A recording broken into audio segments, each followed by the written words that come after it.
بسم اللہ الرحمن الرحیم۔ السلام علیکم ورحمۃ اللہ وبرکاتہ۔ میں زبیر خان ہوں اور آپ میرا ویلاگ دیکھ رہے ہیں۔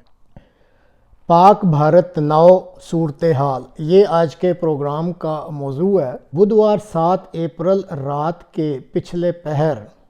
بھارت نے تقریباً 23 میزائلوں کی مدد سے پاکستان اور کشمیر کے 9 علاقوں پر حملے کیے۔ بھارتی دعویٰ کے مطابق یہ دہشت گرد تنظیموں جیش محمد اور لشکر طیبہ کے ٹھکانوں پر کیے گئے۔ وقت کے ساتھ ساتھ اب ان کیے گئے بھارتی حملوں میں جو ہلاکتوں کی تعداد ہے وہ بڑھتی جا رہی ہے۔ چونکہ یہ حملے فضا سے کیے گئے، اس لیے بھارتی طیارے پاکستان کی فضائی حدود میں داخل نہیں ہوئے، اور یہی وجہ ہے کہ دونوں ملکوں کی فضائیہ کو ایک دوسرے کے ساتھ جو ڈاگ فائٹ ہوتی ہے اس کا موقع نہ مل سکا۔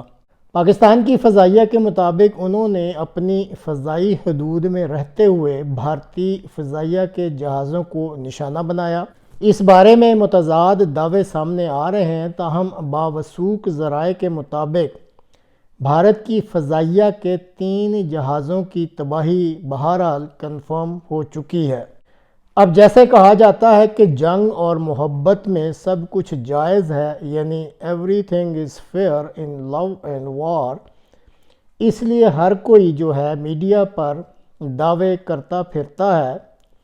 لیکن یہ ذہن میں رکھنا چاہیے کہ آج کل ڈیجیٹل دور ہے، تھوڑے ہی عرصہ میں جو حقائق ہوتے ہیں وہ سامنے آ جایا کرتے ہیں۔ پہلگام کشمیر میں دہشت گردی کے حملے کے ڈانڈے پاکستان سے ملا کر بھارتی حکومت نے امریکہ سے پاکستان میں دہشت گردوں کے ٹھکانوں پر حملوں کی اجازت لے لی ہوئی تھی، اور امریکہ نے اس بارے میں پاکستان کو بھی اعتماد میں لے لیا ہوا تھا۔ واضح رہے کہ امریکی CIA اور پاک فوج ابھی تک ایک ہی پیج پر ہیں۔ اب دیکھنے والی بات یہ ہوگی کہ کیا بھارتی فضائیہ کو جو نقصان پہنچایا گیا ہے، کیا اس نقصان کو ہی کافی سمجھ کر یہ جو امریکہ کی مرضی سے دونوں ملکوں میں فکسڈ میچ کرایا گیا ہے، کیا اس میچ کو یہاں ختم کر دیا جائے گا یا پھر اس کو مزید کچھ وسعت دی جائے گی؟ ہم جو پاکستانی ہیں، ہمارے ساتھ پوری قوم کو ایک مسئلہ ہے، اور وہ مسئلہ ہے جذباتی ہونا۔ یہ جو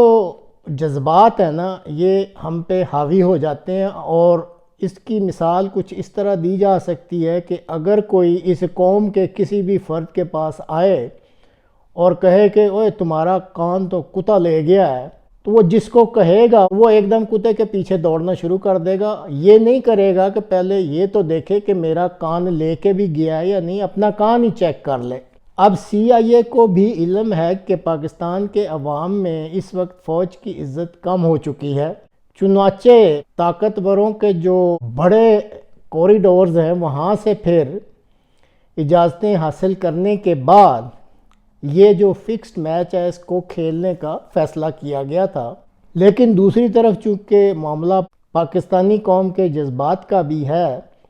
اس لیے بظاہر اب کہا جا سکتا ہے کہ پاکستانی افواج کے اس جرأت مندانہ رویے نے، یعنی جس میں وہ کہتے ہیں کہ ہم نے بھارتی فضائیہ کو کافی نقصان پہنچایا ہے، اگر یہ ہر طرف سے درست ثابت ہو جاتا ہے تو پھر کہا جا سکتا ہے کہ چونکہ ہم ایک جذباتی قوم ہیں اور پاک فوج نے یہ ایک بڑا قدم اٹھایا ہے، تو آرام سے کہا جا سکے گا کہ اس پاک فوج کے قدم کی وجہ سے جو پاکستانی قوم کے جذبات ہیں اس میں اس ادارے کی عزت کو کافی حد تک بحالی مل سکتی ہے۔ اب یہ جو پاکستانی قوم کی جذبات کی تبدیلی ہوگی یا بحالی عزت ہوگی دفاعی افواج کی، یہ دیر پا ہوتی ہے یا کم مدت کے لیے ہوتی ہے، اس کے لیے بہرحال ہمیں وقت کا انتظار کرنا پڑے گا۔ یہ جو پاکستانی حکمران مختلف قسم کے دعوے کرتے پھر رہے ہیں، یا جو افواج کی محاذوں کی طرف نقل و حرکت ہے جو کوٹ کی جا رہی ہے میڈیا میں، اور اس کے علاوہ اور جو بہت ساری تفصیلات ہیں، تو چونکہ ہم ایک جذباتی قوم ہے، کبھی تفصیل میں تو جاتے نہیں، لیکن یہ درست بات ہے کہ یہ جو تفصیلات تھیں کہ دعوے کیے جائیں گے اور اس طرح یہ افواج کی نقل و حرکت بھی کی جائے گی بھارتی محاذوں کی طرف، تو یہ جو فکسڈ میچ شروع کیا گیا ہے، یہ جب اس کی تفصیلات طے ہو رہی تھی اسی وقت یہ ساری تفصیلات طے کر لی گئی تھیں کہ کیا کیا اقدامات اٹھائے جائیں گے۔ جہاں تک اس خطے کا تعلق ہے تو یہ آپ ذہن میں بالکل واضح طور پر کلیئر ہو جائیں کہ یوکرائن کی طرز پر اس ریجن میں لمبے عرصے کے لیے کسی قسم کی کنونشنل جنگ یا پھر ایٹمی جنگ، اس کی اجازت بہرحال امریکہ جو موجودہ صورتحال ہے اس میں کبھی بھی نہیں دے گا، کیونکہ اس کے اپنے بہت سارے مفادات اس خطے سے وابستہ ہیں۔ اور پھر اگر آپ تھوڑی گہرائی میں جا کے جائزہ لیں تو یہ بھی ثابت ہوتا ہے کہ اس وقت بھارتی سرکار بھی امریکہ کو ہی سلوٹ مارتی ہے، اور پاکستان کی اصل جو سرکار ہے وہ بھی انکل سام کی ہی دلدادہ ہے۔ اس لیے امریکہ کی طرف سے دونوں ممالک کو جتنی اجازت دی جائے گی، دونوں ملک اسی حد تک اس فکس میچ کو کھیلیں گے۔ آخر میں صرف اتنا ہی کہنا ہے کہ بہرحال پاکستان کی جو اصل سرکار ہے اس نے وقتی طور پر اپنے لیے قوم کے دل میں حمایت پیدا کرنے کے لیے اب تک جتنے بھی جتن کیے تھے، اس آخری کاوش میں وہ لگتا ہے کہ خاصے کامیاب ہو گئے ہیں۔ بہرحال اب دیکھتے ہیں کہ آگے کیا جو صورتحال ہے وہ سامنے آتی ہے۔